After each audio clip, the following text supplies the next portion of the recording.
the Maltese vegan.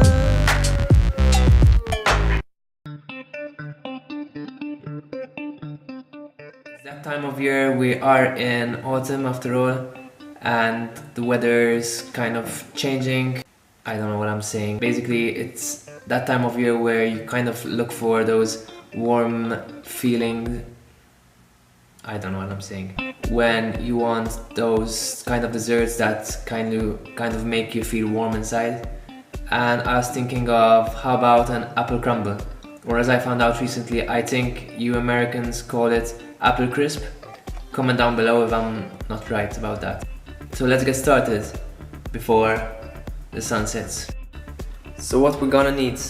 There's apples. I've put some vinegar on them to remove some of the pesticide because they're not organic. Obviously if they're organic you don't have to do that. We need some salt. I'm gonna soak the apples in some water and salt to further remove any additional pesticides. Then we've got the spices, the warm fall kind of spices. So we've got cinnamon, allspice, clove powder, ginger vinegar. Yeah, I just made it up. Ginger vinegar, ginger powder, and nutmeg. Then we'll need some sugar. I'm using demerara sugar or brown sugar. You can actually use any type of sugar. Then we've got some oats. Hiding behind here, we've got the vanilla, walnuts, dates, and a half-used lemon. Obviously, you should be using an actual half lemon. With some measuring cups. Then you need one dish and a mixing bowl. Preheat your oven at 180 degrees Celsius. That's, if not mistaken, 375 Fahrenheit. That's done.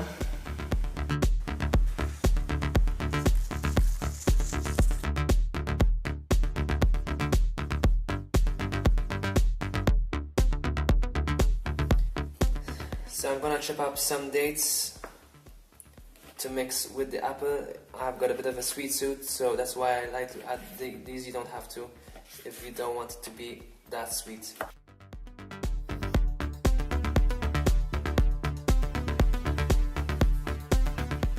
So now let's chop some apples.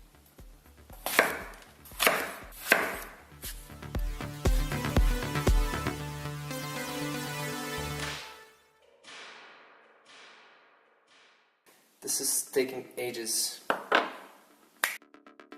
So that's the apples cored. Now it's time to slice them. An apple a day keeps the doctor away. So 4 apples keep 4 doctors away. I'm in a hurry, so I need to chop these as finely as I like them. Obviously you can chop them as finely as you like them. So here goes. There you go. So obviously the thinner you slice them, the quicker they cook, but you might take even longer cutting them at the same time, so it's a give and take. So the way I'm making it is good for anyone who doesn't have a all-in-one iron pot where you could usually just cook everything on the stove and then put it in the oven, and also it's good if you don't feel like first cooking it in the pan and then cooking it in the oven. So what I do is just put everything in the dish like this, which I showed you earlier, and we cook it first in the oven straight away, hence using only one dish. Don't worry if it seems a bit too full. It's remember that fruit has lots of water in it, so most of it will evaporate. The apple will cook in its own juices, and it will reduce probably to halfway, at best 3/4. Then we're gonna add the dates, and if you manage, stir the dates in.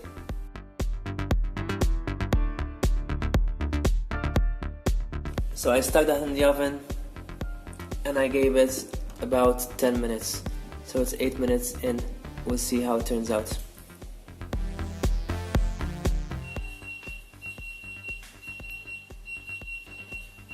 It probably needs 3 more minutes. So as you can see, it's gone almost halfway. So now it's time to mix it up a bit so that the top, which is slightly not burnt, crispy, kind of gets recycled with the rest of the more moister. Actually, it doesn't make sense to get mixed with the moister apple. We're gonna add some cinnamon. Again, that's depending on your taste. Some nutmeg.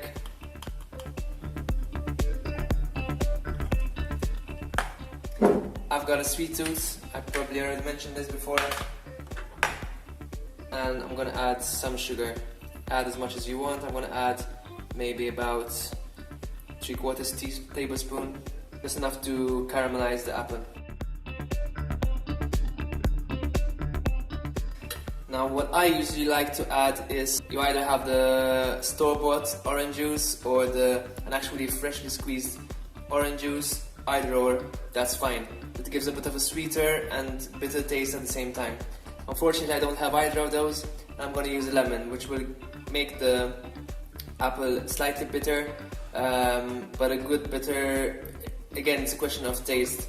There's the sugar and dates which kind of compensate for the lemon, so you have to try it out. I like adding citrus fruit juice precisely to give the recipe a bit of that tang. There isn't much juice in this. Try and squeeze at least half a lemon in this. I'm making do with what I have. Cook for another 10 minutes until you see that the apples are slightly or almost practically completely translucent. A good touch for this is adding some lemon rind or lemon zest, either in the crumble or in the apple or both. I'm telling you, it's phenomenal. While the apple's cooking, we can start making the top layer, which is that of the crumble made with oats. 1 cup of oats. You can kind of play around with this as much as you need, kind of trial and error. For example, I like it to be quite thick, quite rich. You might not like it that way. You might want a thinner layer of the crumble. Then I'll put 1/4 cup of sugar. So then you need half a handful of dates, or as many as you wish, and chop those up into small pieces. That gives it a bit of chewiness to the crumble. There you go. And same thing with the walnuts. So half a handful. And there you go again. You can chop them up as finely as you wish. They're mostly there for the flavor. So now we're done with the dry ingredients, and you can mix them in, make sure everything is well blended. Next thing is to mix in the spices. Again, this is a question of taste, so I put as much as I feel is necessary. So in this case it's about, I don't know, just a dash. We've got a dash of allspice. Remember, most of the flavor is gonna come from the apple and the apple mixture, and most of the crunchiness will be coming from the crumble, so you don't need to worry much about flavor in this case. Bit of clove powder.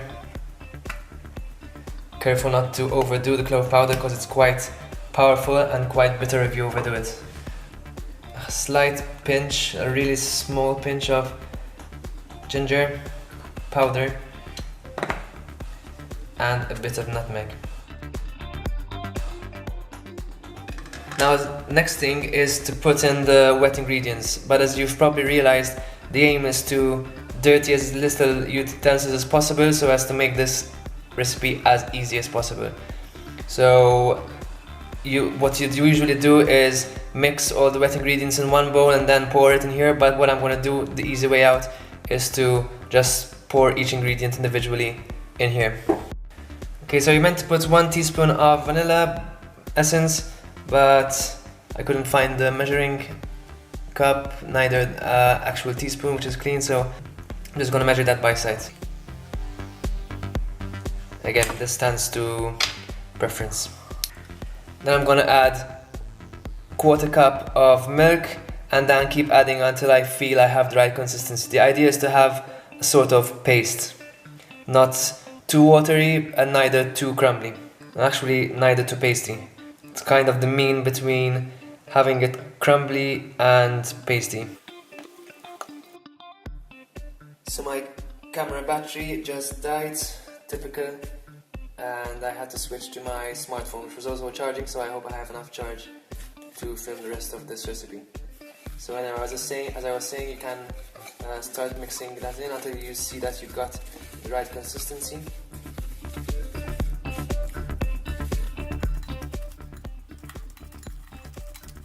You literally just want it to be wet. Now you can leave it like this, or if you want it to be slightly more combined, slightly more pasty, you can add some refined flour and then possibly some more non-dairy milk. So I'm gonna add some flour. This is roughly quarter cup. I might not add it all, in fact I'll just keep adding until I see that it's the right consistency. Just keep playing around basically with a bit of flour, bit of liquid, bit of flour, bit of liquid until I get it right. And by the way, this might vary if you decide to use some molasses instead of sugar. So that's done. If the time required for the apple to cook has elapsed, we can start layering this on top.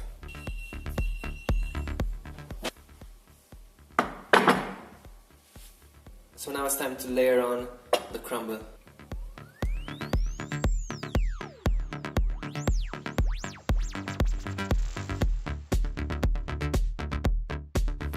By the way, instead of adding flour, you could also take some of the oats, blend it, and there you get a bit of oat flour.